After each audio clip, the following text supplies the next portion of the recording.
السلام عليكم ورحمة الله وبركاته. أسعار الفراخ البيضاء النهاردة يوم السبت 20/4.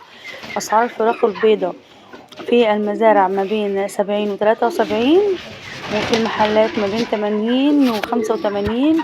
يعني التربية البيتي بتزيد 3 جنيه من سعر الفراخ اللي هي في المزارع. أسعار الفراخ البلدي 100 جنيه، ده من قلب المزرعة يا جماعة. عبال ما بتوصل المحل بتزيد 10 جنيه 9 جنيه على حسب. بتبقى حوالي ب110. أسعار الفراخ الساسو ما بين 84 و98. عبال ما بتوصل المحلات طبعا بتبقى ب98. طبعا اللهم صل على سيدنا محمد. البط البلدي ب140، المسكوف ب130، الديك الرومي بقى ب160، الديك الرومي الأسمر. الكتاكيت أول حاجة الكتكوت الأبيض الأهالي ما بين 32 و34. في المزرعة ما بين 33، وهي على حسب المزرعة على حسب المكان اللي انت فيه. الكتكوت البلدي الأهالي ب15 جنيه، ده طبعا أول مرة يوصل الأسعار ديت. طبعا الكتكوت بقى غالي خالص في البلد وفي الكتكوت البلدي والكتكوت الأبيض غالي خالص، وفي نفس الوقت الفراخ بقت سعرها قليل، فده مش هيلم مع المربي. فأنا عن نفسي احنا هنمتنع عن التربية الفترة اللي جاية لحين ما السوق يبقى فاضي شوية، نعرف ان احنا ناكل فيها لقمة عيش.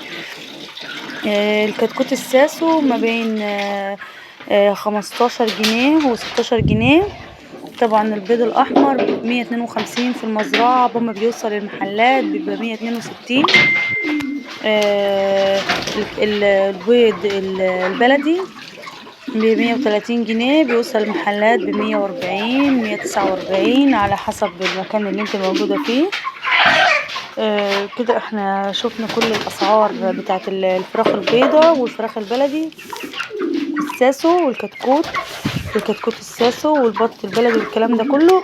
هنيجي بقى لايه للفراخ الامهات ما بين 75، بتوصل المحلات 85 جنيه.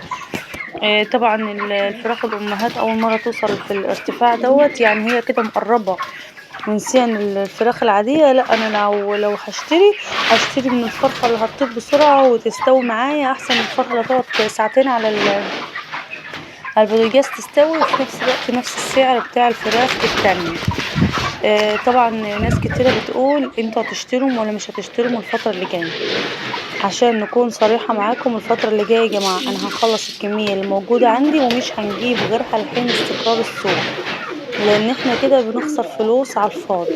الفراخ البيضة طالعة ونازلة عاملة زي البنوك بالظبط، طالع ونازل، ما تعرفي مش عارفة تمسكيها، زيها زي الدولار. فانا الفترة اللي جاية هنمتنع عن تربية الفراخ البيضة خلص الدفعة اللي عندي ومش هندخل فراخ جديد.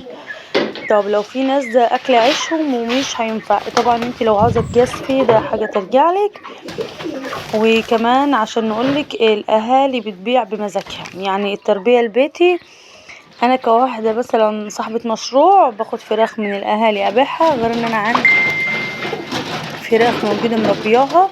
بسأل على الفراخ، الناس قالوا لي ب95 جنيه تربية بيتي. طبعا الناس بتخبط في العالي ومفيش حد هيشتري بالاسعار دي، فاللي عنده فرخ هيخزنها لنفسه، اللي عنده فراخ هيخزنها لنفسه بالاسعار دي. انا اكلهم لعيالي احسن ما ابيعهم بخسارة. يا رب اكون قدرت افيدكم بحاجة، والسلام عليكم ورحمة الله وبركاته.